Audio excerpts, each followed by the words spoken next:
Huhhuh. Kiitti. Helpottaaks jo?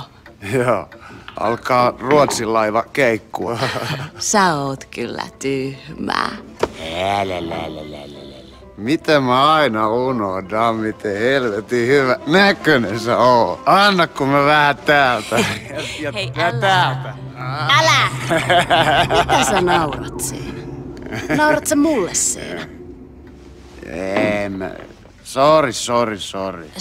Sare. Teit sä lapsille sen iltapalan? Lapasille. Intti. Ne voi nyt helvetti sun kanssa, kustahousussa. Ei oo kusta, se on kaljaa! Ei minne sä älä mene! Oho. Äiti täällä vähän kahtuilee. Miksi niiden pitää käyttäytyä noin?